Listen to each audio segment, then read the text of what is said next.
Quatrième partie, la fleur de vie.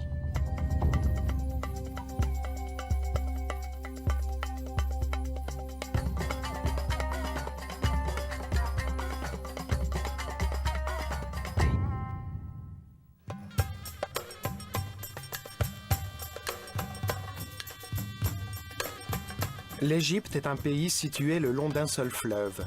Le Nil coule paisiblement, irriguant sur ses rives une bande de verdure au milieu d'un immense désert. C'est la plus grande oasis dans le plus grand désert du monde. C'est une terre simple, facile à comprendre, avec de grands paysages qui invitent à la contemplation. À tous les points de l'horizon, la pensée se pose sur l'immensité. L'Égypte est le pays du Dieu unique.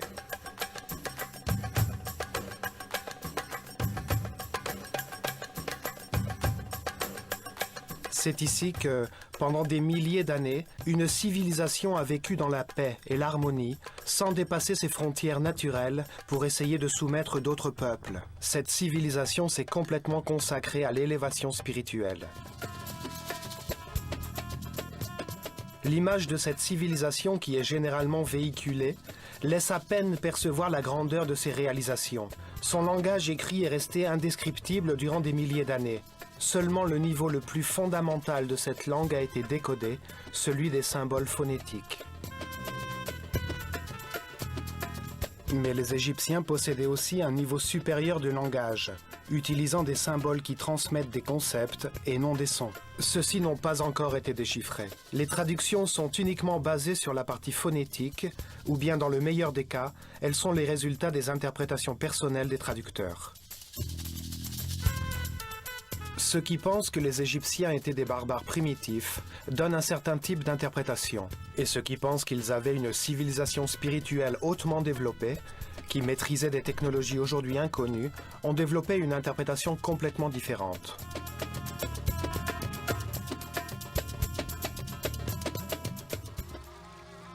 Les théologiens ont été influencés par l'image que le Coran et la Bible donnaient des Égyptiens, comme un peuple despotique et polythéiste. Par conséquent, les chrétiens, les juifs et les musulmans ont été incapables de reconnaître que l'Égypte a été l'une des sources qui ont nourri les origines de leur propre système de pensée.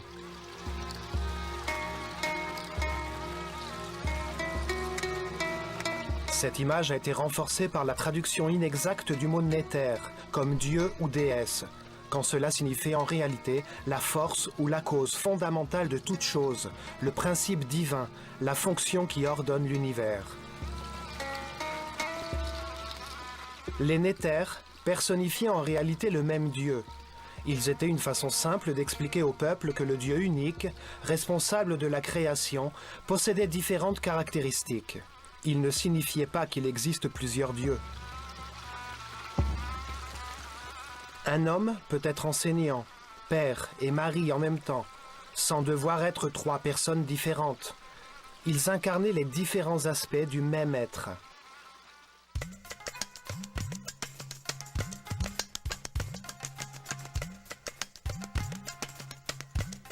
Pour beaucoup d'historiens, la civilisation moderne est l'apogée du développement humain. Cette conviction a également contribué à transmettre une image erronée de la civilisation égyptienne, car elle n'admet aucune vérité susceptible de la contredire.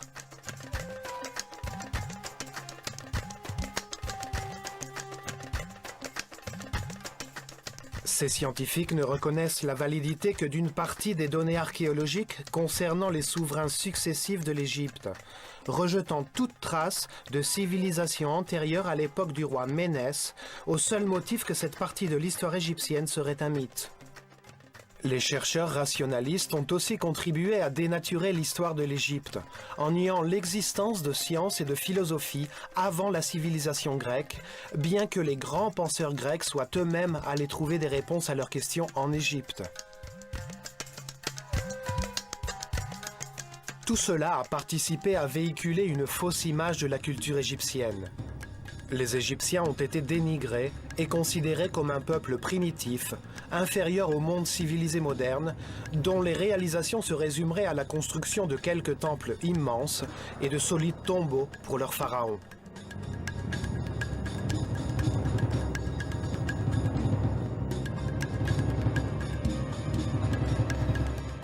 Ces documentaires visent à réexaminer leur culture, à redécouvrir leurs temples pour connaître les vérités qu'ils ont gravées sur les murs et ouvrir une porte vers leur conception de réalité dans un esprit libre qui voit au-delà des mythes sous lesquels nous les avons enterrés.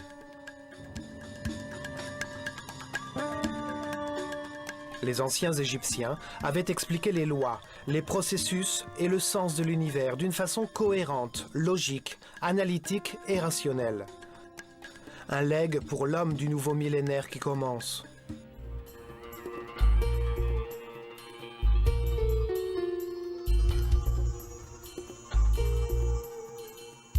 De nouvelles informations refont surface.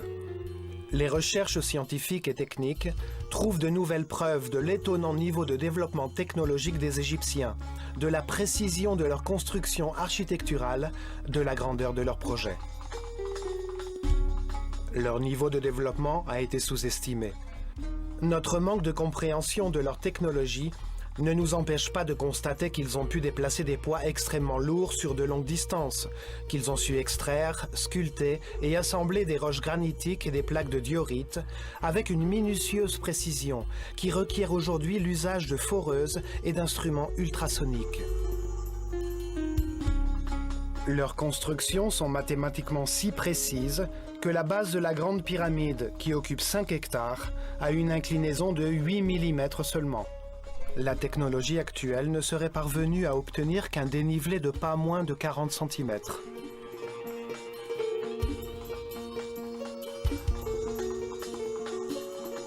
Leur système de mesure, basé sur l'homme, a permis de déterminer les mesures exactes de la planète et les mouvements du système solaire dans la galaxie.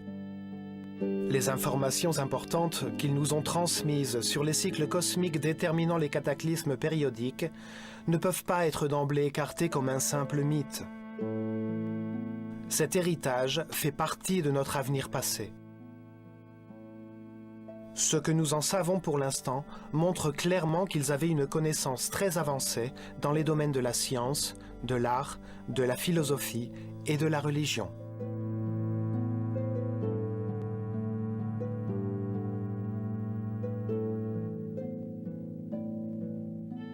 Ils avaient hérité ce savoir d'une civilisation plus ancienne encore, l'Atlantide, qui disparut au moment du déluge universel, dont il ne resta que quelques prêtres qui bâtirent les fondations du cycle dans lequel nous nous trouvons actuellement. L'humanité avait atteint un haut niveau de développement sur la Terre. Quelques prêtres, fins scientifiques, avaient prévu le cataclysme et s'étaient préparés pour y survivre. Ils sont à l'origine de la soudaine émergence de la civilisation égyptienne sans période d'évolution préalable. Ces sages ont formé une caste sacerdotale fermée. Ils ont construit des temples destinés à la formation de leurs disciples, afin que leurs successeurs guident leur peuple vers un processus d'élévation spirituelle qui durerait des milliers d'années. Ils avaient pour nom les prêtres de l'école des mystères de l'œil d'Horus. Ils étaient les gardiens de la connaissance, et leur conception de la vie sur la Terre, en tant que processus d'amélioration spirituelle destiné à faire d'un homme presque animal un surhomme, a marqué l'évolution de l'Égypte. Leur vision du progrès, comme la progression de la connaissance sur la Terre, est inestimable pour l'homme occidental d'aujourd'hui, qui considère le progrès comme l'acquisition de confort matériel. L'école des mystères a accéléré le processus d'évolution de quelques initiés, à qui l'on a appris à comprendre la dualité du monde dans lequel nous vivons, un monde de contrastes, de lumière et d'obscurité, de peur et d'amour. Ainsi, ils étaient capables de comprendre que, à travers nos différentes vies, nous sommes amenés à connaître ces extrêmes en analysant les conséquences des choix libres et éclairés que nous faisons. Nous pouvons ainsi comparer ces résultats et trouver la vérité. Chaque vie est une étape nécessaire sur le chemin de la connaissance. Les Égyptiens considéraient l'homme comme une référence pour l'univers dans sa globalité. En se comprenant lui-même, il serait à même de comprendre les vérités universelles et de découvrir des aspects du réel. Ce que nous voyons ici-bas est semblable à ce qui se trouve au-delà. Ces prêtres savants enseignaient que tout ce qui existe est le fruit d'un grand esprit, que nous sommes des pensées de Dieu, capables de générer nos propres pensées. Nous composons tous les aspects d'une même réalité. Le tout est unique et l'unique est tout. C'est pourquoi les Égyptiens ont développé leur science, leur art, leur religion et leur philosophie de façon multidisciplinaire, conjointement, sans se laisser aveugler par des spécialisations.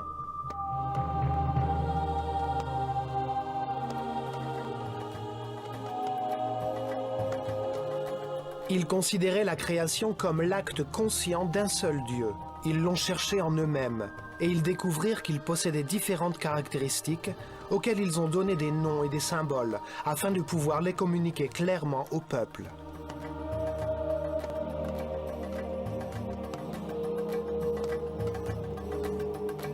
Ils ont appelé Atum le Dieu qui ne s'est pas encore manifesté, qui n'a pas encore créé l'univers et qui n'existe que potentiellement à l'intérieur de lui-même.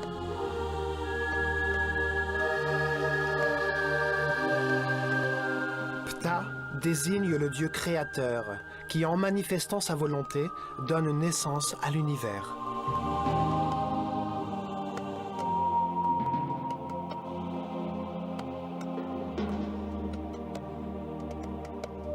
Ils ont nommé Amon le Dieu qui fait l'homme à son image et selon son désir, en lui donnant la liberté de créer grâce à son esprit.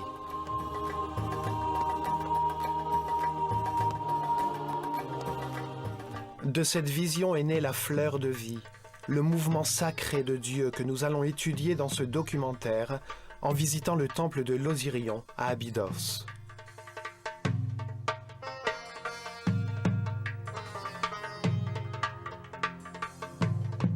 Les temples étaient des instruments de mesure très précis pour retracer les mouvements des planètes. Leurs vestiges nous apprennent que les planètes déterminent les cycles de l'univers, les évolutions que connaissent les hommes individuellement et collectivement. Dans les temples était concentré tout le savoir que les prêtres avaient acquis en s'analysant eux-mêmes, dans une démarche visant la perfection spirituelle. Ils y ont développé simultanément la science, l'art, la religion et la philosophie dans une unité dynamique parce qu'ils pensaient qu'aucun aspect de la réalité ne peut être isolé des autres. Autour des temples, guidés par ces êtres très évolués sur le plan spirituel, a émergé l'une des civilisations les plus développées de l'histoire, dont nous sous-estimons aujourd'hui les réalisations. Il est temps de reprendre possession de cet héritage.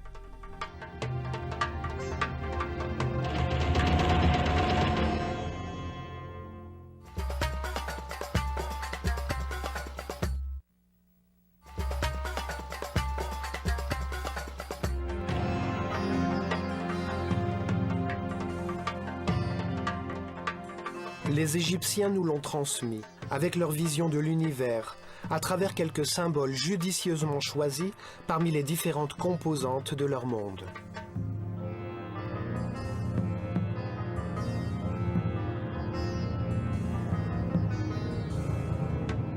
L'utilisation d'une image symbolique présente l'avantage d'exprimer une idée d'une façon très simple.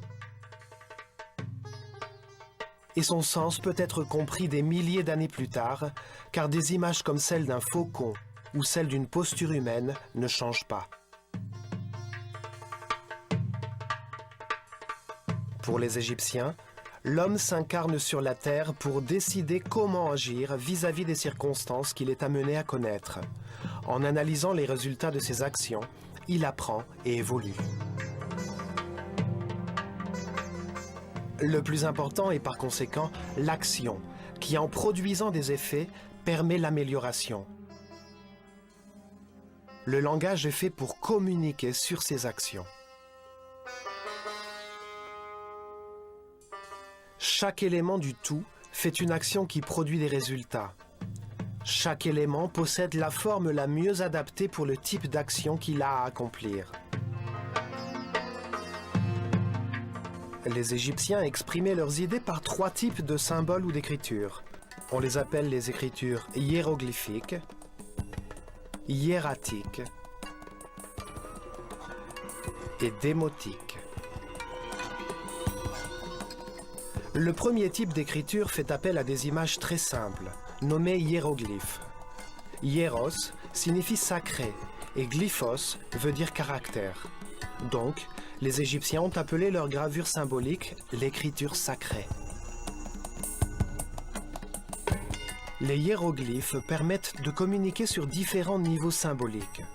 Le niveau le plus simple et le plus fondamental est le niveau des symboles phonétiques.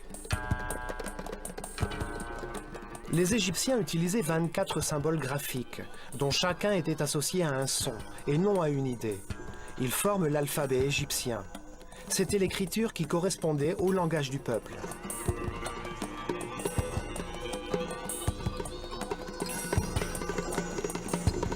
Ce fut le premier alphabet de l'histoire humaine, qui donna ensuite naissance à l'alphabet phénicien, puis à l'alphabet grec.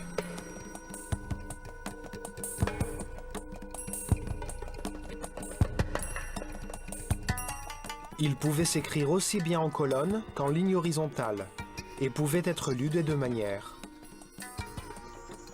Les têtes des personnages symboliques regardent en direction du début de phrase, pour indiquer le sens de lecture. Cet alphabet est resté indéchiffré pendant des milliers d'années, jusqu'à ce qu'en 1799, des soldats français amenés par Napoléon trouvent à Rosette, en Méditerranée, une pierre de granit noir datant de la fin de la civilisation égyptienne.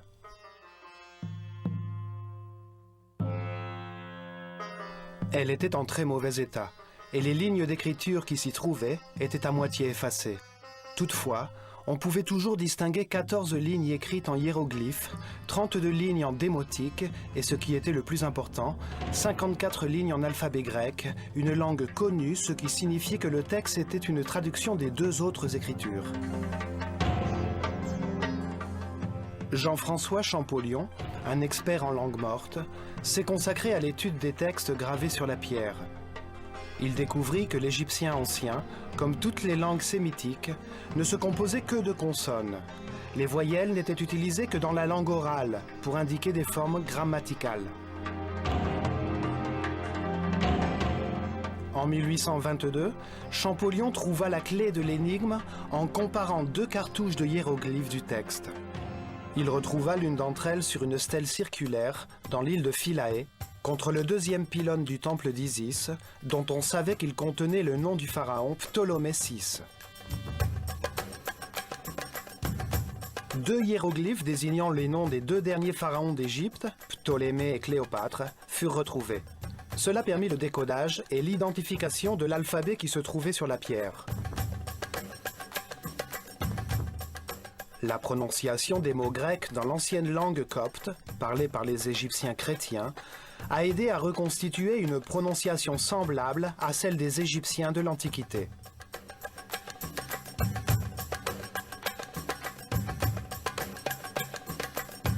C'est ainsi que le premier niveau de langage, composé de 24 symboles et inventé il y a des milliers d'années, a été déchiffré. Ce niveau d'écriture utilisait uniquement des symboles phonétiques et non des idées.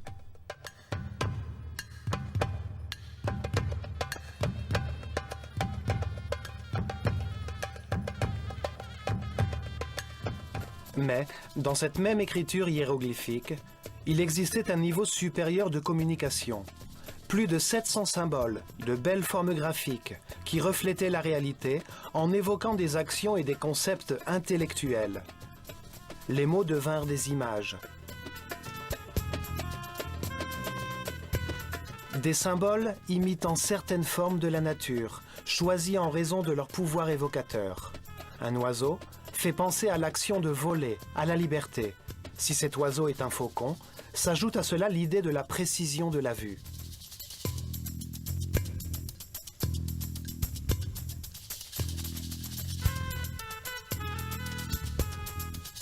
La représentation d'un œil fait songer à la faculté de voir. Chaque symbole est conçu pour rappeler à la conscience les effets de l'objet qu'il représente.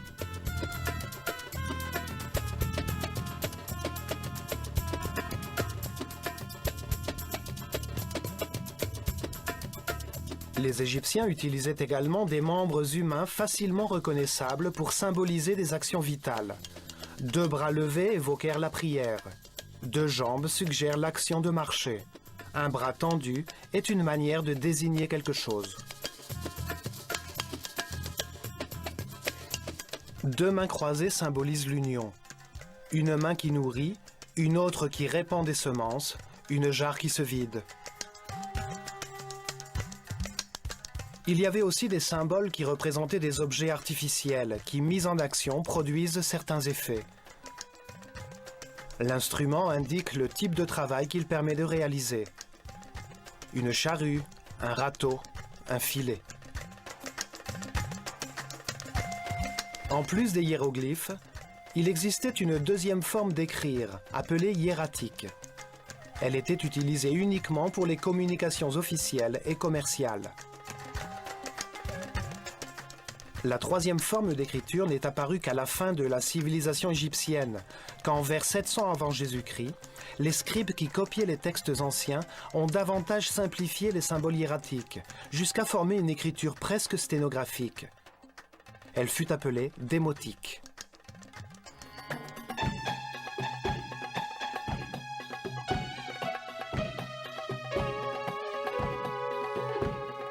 De nouvelles interprétations voient le jour. Elles permettent de comprendre que les mythes et les symboles utilisés par les Égyptiens n'étaient qu'une manière simple de communiquer leur savoir, d'exprimer leur conception de la réalité. En transformant des idées en histoire, leur signification devenait plus facile à comprendre. Les sages savaient que donner des informations qui ne sont pas comprises est un exercice inutile.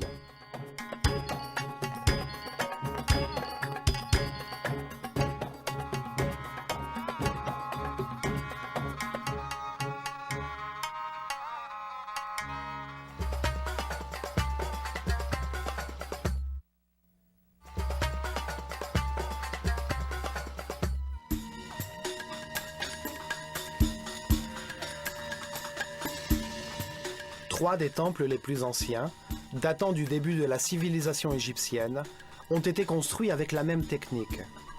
Ils ont le même style massif, simple et lourd, qui n'a plus jamais été utilisé par la suite dans toute l'Égypte.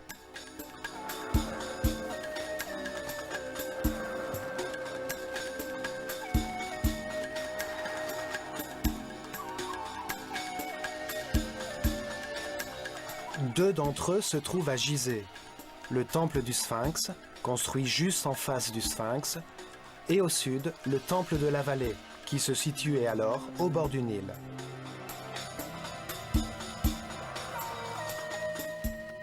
Le troisième est l'imposant temple d'Osirion, construit à Abydos.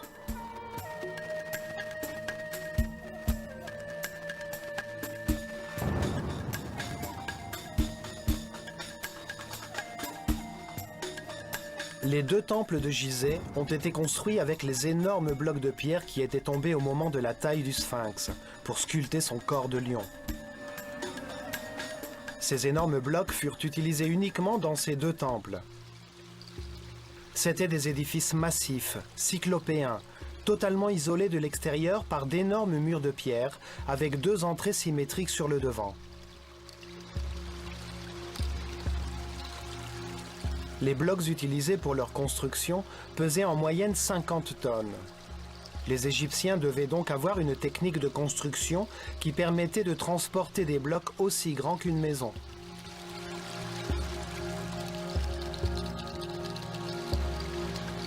En outre, ces blocs n'étaient pas réguliers. Ils étaient tous différents. Mais leurs côtés, taillés sous des angles différents, s'emboîtaient les uns les autres avec une précision millimétrique.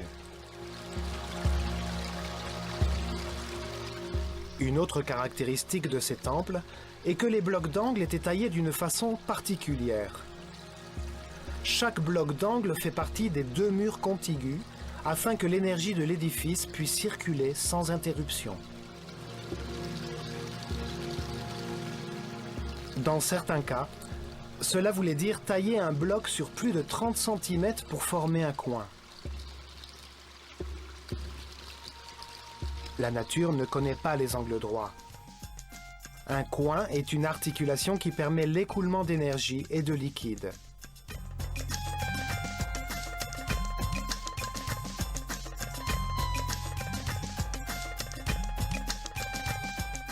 Ces temples avaient un hall central, recouvert d'un toit en pierre soutenu par d'énormes colonnes disposées symétriquement. Ils formaient une grande terrasse qui dominait toute la plaine.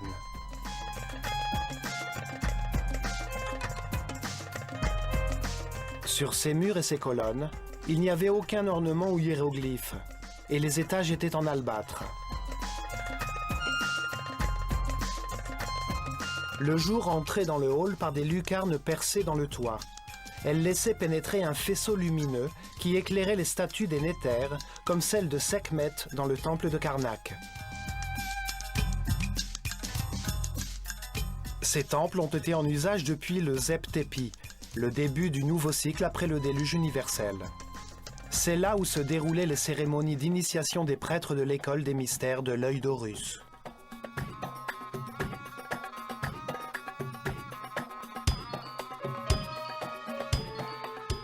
Les jours d'équinoxe, la péniche d'or était placée sur la terrasse du temple, devant les yeux du Sphinx.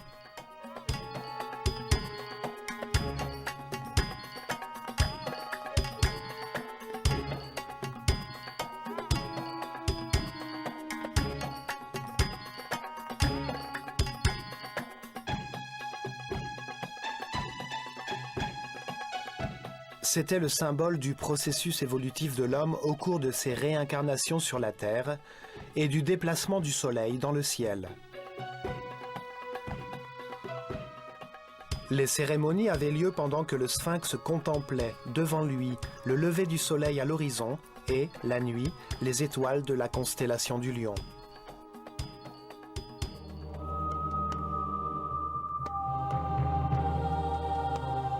Ceux qui pensent que le Sphinx et ses temples ont été construits par le pharaon Képhren donnent 4 éléments de preuve pour appuyer leur thèse.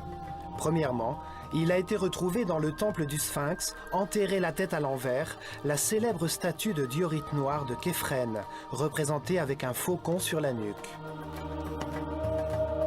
Deuxièmement, on dit que le visage de cette statue serait identique à celui du Sphinx. Or, nous avons constaté que ces traits étaient tout à fait différents de ceux de Képhren. Troisièmement, entre les bras du Sphinx, une stèle gravée par Thutmosis IV, contenant la syllabe Kef sur une de ses lignes, a été retrouvée bien que cette stèle elle-même confirme que le Sphinx a existé là depuis le début des temps nouveaux, depuis le Zep Tepi. Quatrièmement, et en raison des explications précédentes, la construction de la pyramide centrale de Gizeh est aussi attribuée à Képhren. Devant cette pyramide se trouvait un temple, relié au temple de la vallée par un chemin couvert de 500 mètres.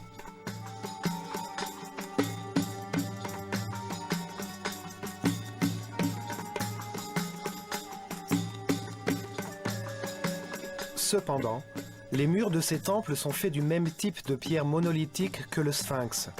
Ces blocs proviennent sûrement de la construction du Sphinx. De plus, ils présentent les mêmes signes d'érosion provoqués par la pluie que le Sphinx. Des géologues spécialisés ont pu déterminer qu'il a été construit vers l'an 9000 avant Jésus-Christ. Le pharaon Képhren a certainement rénové le vieux temple en couvrant ses murs massifs, déjà détériorés par l'érosion, de plaques de granit.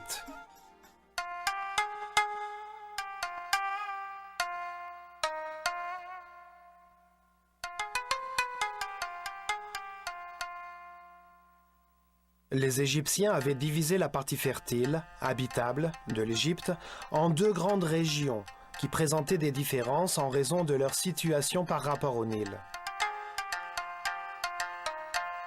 Le delta du fleuve, quand le Nil se jette dans la Méditerranée, forme une vallée fertile appelée la Basse-Égypte. Son symbole hiéroglyphique est une abeille, et le pharaon porte une couronne rouge pour montrer son pouvoir sur cette région. On appelle la bande de verdure, longue et étroite sur les deux rives du Nil, de la frontière avec la Nubie jusqu'à l'embranchement du delta, la Haute-Égypte. Elle est symbolisée en forme hiéroglyphique par un buisson, et le pharaon porte une couronne blanche pour signifier son autorité sur cet autre territoire.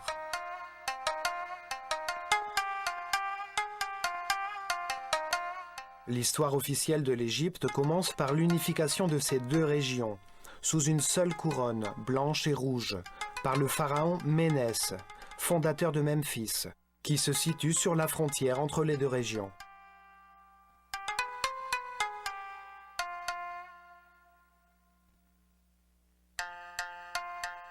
À Abydos, au sud, en Haute-Égypte, se trouvent deux temples, l'un à côté de l'autre. L'un fut dédié à Osiris par Séti Ier, derrière lequel fut érigé un deuxième temple, l'Osirion, découvert pendant une fouille et dont une partie est aujourd'hui encore sous l'eau.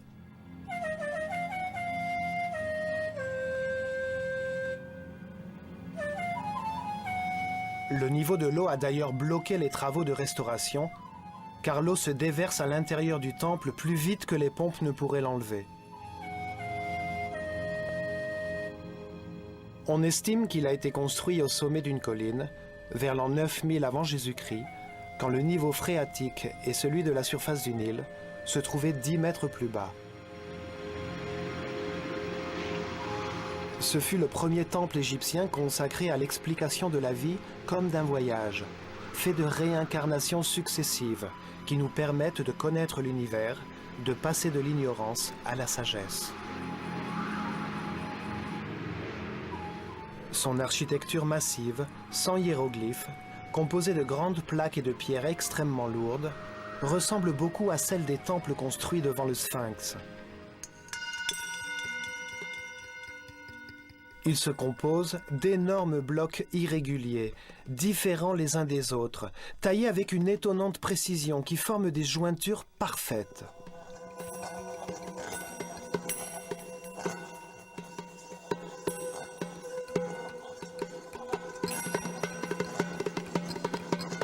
Dans les coins, les blocs se prolongent sur le mur d'à côté. Ils ont dû être taillés pour obtenir cette forme, ce qui devait rendre la tâche plus difficile, car ils étaient en granit d'Assouan, qui est une matière extrêmement dure.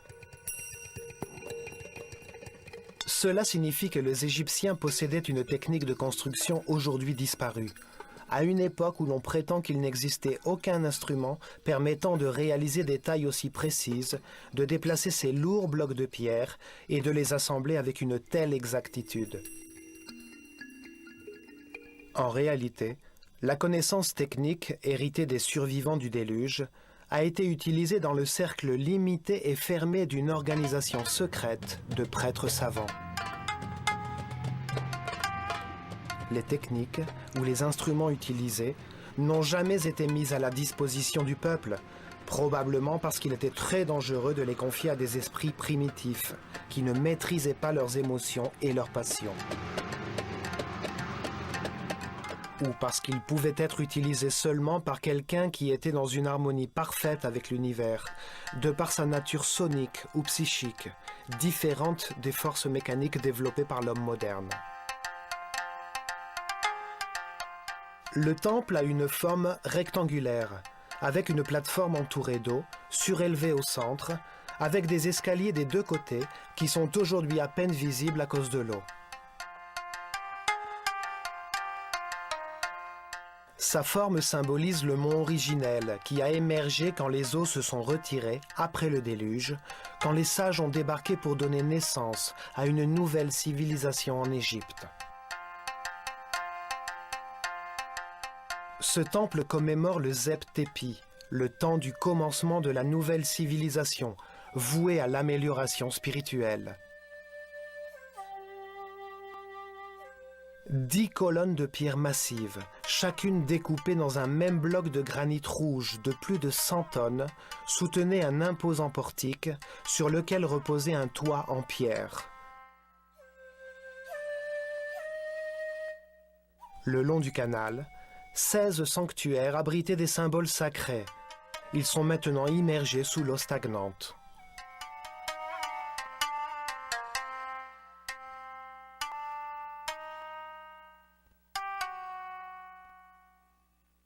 Dans le coin supérieur de l'une de ces énormes colonnes se trouvent 2 cercles étranges, contenant des figures géométriques dont les bords se touchent. On dirait que le granit a été brûlé pour y imprimer de fines lignes circulaires.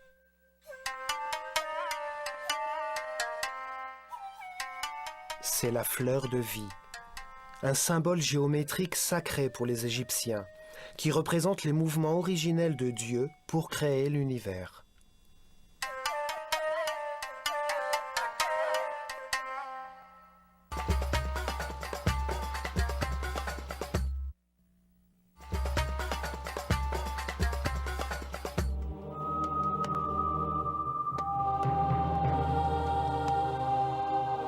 La fleur de vie est un symbole ésotérique égyptien qui décrit la géométrie sacrée à l'origine de l'univers et qui détermine les processus naturels, comme les mitoses des cellules ou le mouvement du Soleil et des planètes.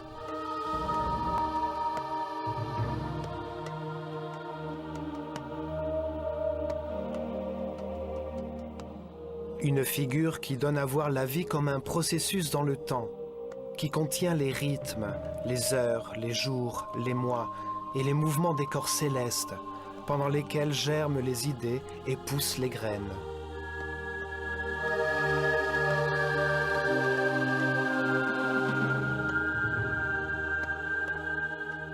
La fleur de vie représente le moment où Dieu met sa volonté en action, quand sa conscience se réveille pour créer l'univers, quand il abandonne son état de repos, de non-ego, de non-être, de vide et d'obscurité. C'est le moment où Atum-Ra, Dieu non manifesté, se transforme en Ptah, Dieu qui a créé tout ce qui existe.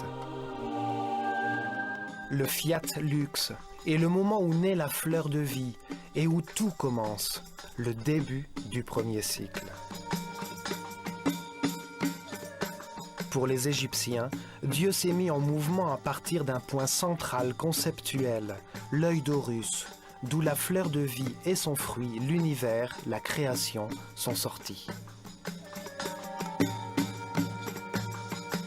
Ce point est le point de référence du mouvement. C'est le point de départ de la géométrie sacrée, à partir duquel Dieu a créé le premier espace virtuel de l'univers.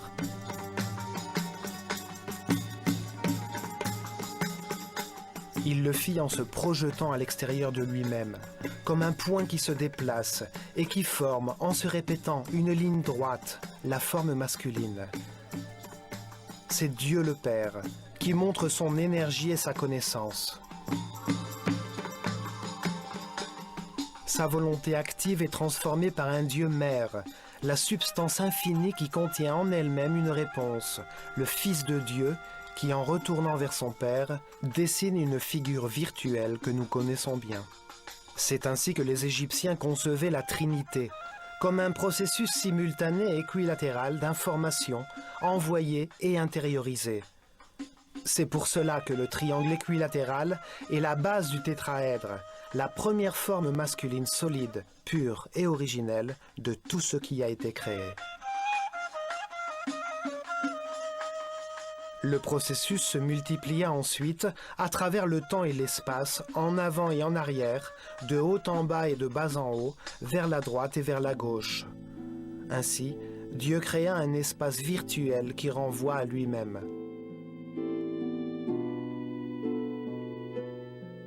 Simultanément, le volume que nous percevons, autour du point de départ, se mit à tourner, faisant apparaître le principe féminin, la sphère. Un espace passif, sans tension, dont tous les points renvoient au centre, à l'œil d'Horus.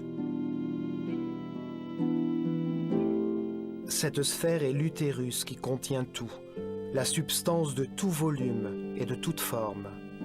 C'est une expression d'unité, de totalité et d'intégrité. Aucun point sur sa surface n'est plus important que les autres, et ils sont tous équidistants de son centre d'énergie, d'où ils proviennent tous.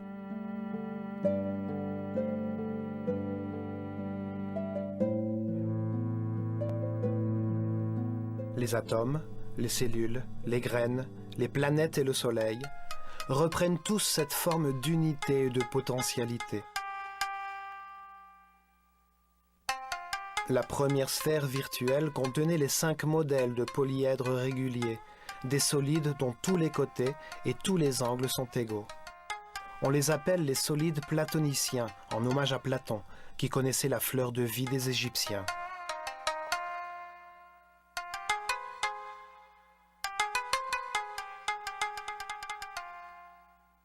Ce sont les fondations, les briques avec lesquelles tout l'univers s'est construit. Ils symbolisent les 5 éléments de la nature. Le feu, la terre, l'air, l'esprit ou l'éther et l'eau.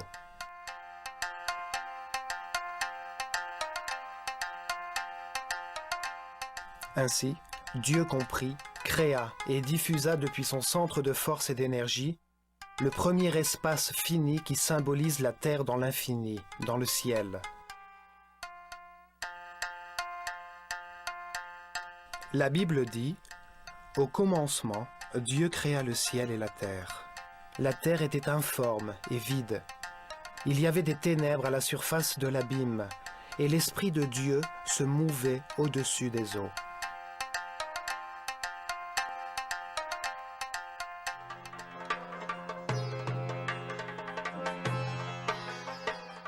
Il fit alors son premier mouvement, du centre de la première sphère jusqu'à son bord, le périmètre de l'espace.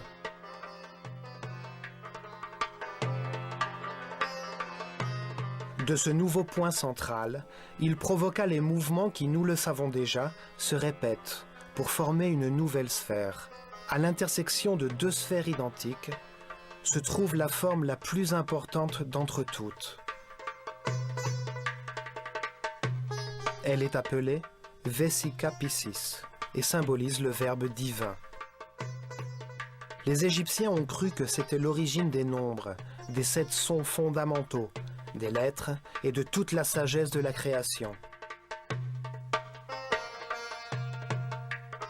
Elle a la même forme que celle de l'œil humain et que celle de la bouche. Elle tient dans 2 triangles équilatéraux qui, contenus dans un rectangle, sont la base de la proportion auréa, la proportion divine. Cette proportion a été utilisée dans tous leurs temples, comme dans le temple d'Osirion, pour relier les 3 dimensions entre elles et la nature. Toutes les relations mathématiques fondamentales et les nombres les plus importants, comme phi et pi, viennent de là. Elle a aussi symbolisé la vision partagée, la compréhension réciproque entre des individus égaux, le point commun. La Vesica Piscis est l'espace partagé, l'intersection entre la sphère initiale et la nouvelle sphère créée sur son bord. Alors, les mouvements vers le périmètre extérieur sont répétés pour former une nouvelle sphère. Chacune d'entre elles est une nouvelle dimension, un nouveau son dans l'échelle musicale, une nouvelle couleur dans l'échelle chromatique. Ainsi, 4, 5, 6 sphères sont construites, jusqu'à arriver à la 7e et dernière sphère qui ferme le premier cycle. Alors, la graine de vie apparaît.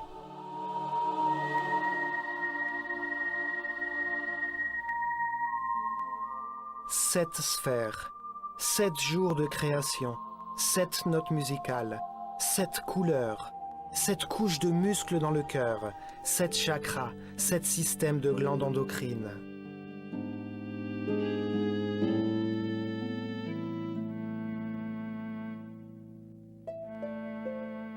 Ce dessin géométrique est répété à l'infini.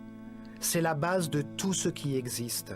Sur ce fondement, la nature fait grandir les fleurs, crée 2, 4, 8 cellules primaires à partir d'une seule et construit le corps humain ou les galaxies de la même manière.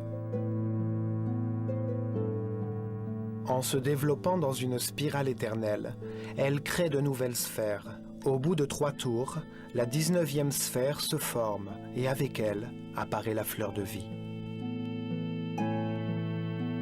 Ce dessin géométrique prend la forme d'une fleur, mais il est en même temps un processus éternel. Il contient les harmonies musicales, le prisme de la lumière, la matrice de la croissance des tissus vivants.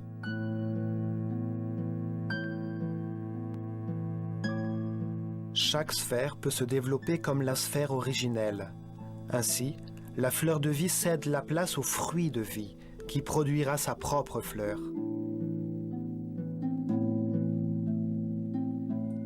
Chaque sphère contient 5 solides platoniciens. C'est l'union des énergies masculines et féminines, des droites et des lignes courbes, des 2 matrices géométriques qui sont à la base de toute la réalité.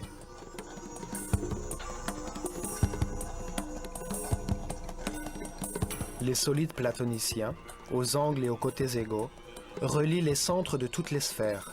C'est ainsi que se forment le tétraèdre, le cube, l'octaèdre, l'icosaèdre et le dodécaèdre.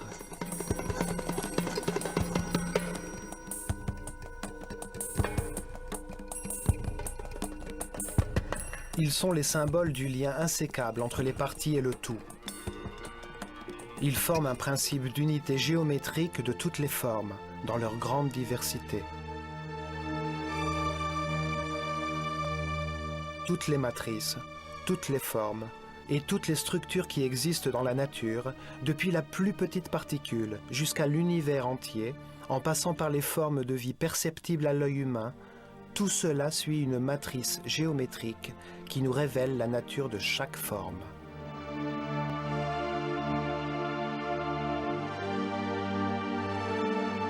La fleur de vie nous indique que tout est relié, dans une unité indivisible.